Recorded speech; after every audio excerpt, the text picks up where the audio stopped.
Hello friends, কেমন আছো তোমরা সবাই? আশা করি ভালো আছো। তো আজকে আমি একটা পরোটা রেসিপি নিয়ে এসেছি।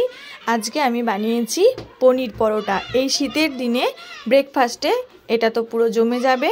তোমরাও বাড়িতে খুব সহজে পনির পরোটা কিভাবে বানাবে তার রেসিপি আমি তোমাদেরকে আজকে দেখাচ্ছি। এজন্য আমি এখানে নিয়েছি পেঁয়াজ কুচি, কাঁচা লঙ্কা কুচি, আর নিয়েছি কিছুটা ধনে পাতা কুচি, আর নিয়েছি আমি পনির।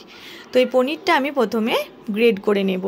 এটা ভালোভাবে গ্রেড করে নিলে পুরটা তৈরি করতে সুবিধা হবে।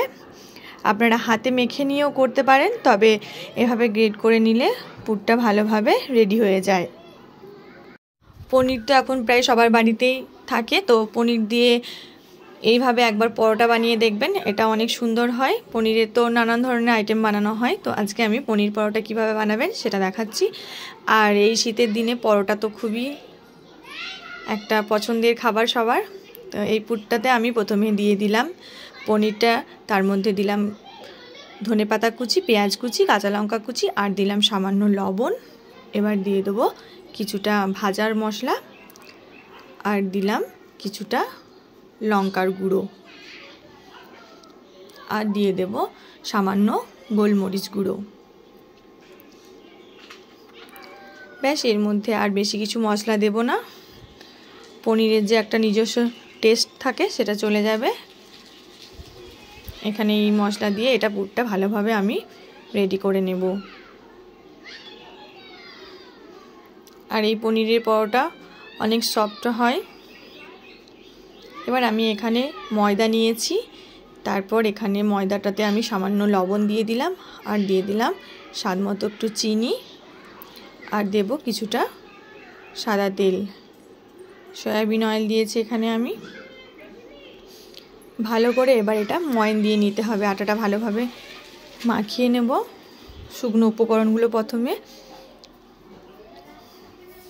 এভাবে ময়ান দেওয়ার পর এবার আমি এর মধ্যে সামান্য গরম জল দিয়ে দিলাম। অল্প অল্প করে জল দিয়ে ময়দাটা ভালোভাবে মেখে নিতে হবে।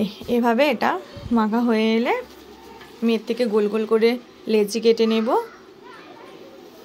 পরোটা বানানোর জন্য একটু বেশি করেই আমি এখানে ডোগুলো নিয়েছি। একটু বড় সাইজের পরোটাই বানাবো। এর ভেতরে পুরটা দিতে হবে। তো প্রথমে এক একটা আমি ডো নিয়ে ভালোভাবে গোল পাকিয়ে, আমি যেভাবে পুরটা দিচ্ছি আপনারা দেখুন, আপনারাও সেইভাবেই দেবেন। এভাবে গোল গোল পাকিয়ে ভালোভাবে দেখে নিন আমি কিভাবে পুরটা দিচ্ছি। তো এইভাবেই দেবেন। আর পনিরের পরোটাতে পুরটা বেরিয়ে যাওয়ার কোনো ভয় নেই, কারণ এটা খুব সফট হয়। এটা আটার সাথে ভালোভাবেই মিশে যায়, তাই অনেকটা পরিমাণে এখানে আমি পুর দিচ্ছি। তো অন্য আলুর পরোটা বানালে পুরটা বেশি দিলে বেরিয়ে যাওয়ার সম্ভাবনা থাকে, এবং ওটা খুব ধীরে ধীরে করতে হয়। তো এক্ষেত্রে ওরকম কোনো চাপ নেই। এইভাবে ধীরে ধীরে মুখটা বন্ধ করে দিতে হবে। এভাবে আমি সব কটা আস্তে আস্তে বানিয়ে নেব। আরও একটা আমি দেখিয়ে দিচ্ছি কিভাবে বানাচ্ছি। প্রথমে ময়দার ডোটা নিয়ে এরকম বাটির মতো করে নিলাম, বাটির ভেতরে পনিরের পুরটা দিয়ে দিলাম। এবার আস্তে আস্তে মুখটা ধীরে ধীরে বন্ধ করে দিতে হবে। এভাবে আমি আরও বেশ কয়েকটা বানিয়ে নিলাম। এবার এগুলো আলতোভাবে বেলে নিতে হবে। তো শীতের দিনে তো বন্ধু তোমরা সবাই কম বেশি পিঠে পরোটা এসব খেয়ে থাকো, তো গরম গরম আইটেমই বেশি ভালো লাগে। তো তোমরা এইভাবে ব্রেকফাস্টে গরম গরম পরোটা বানিয়ে খেতে পারো। এভাবে আস্তে আস্তে আমি এগুলো বেলে নিলাম।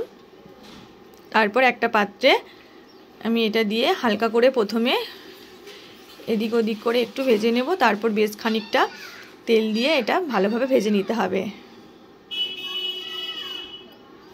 কালারটা একটু যখন ব্রাউন হয়ে আসবে তখন এটা রেডি হয়ে যাবে। তারপর এটা আমি প্লেটে তুলে নেব।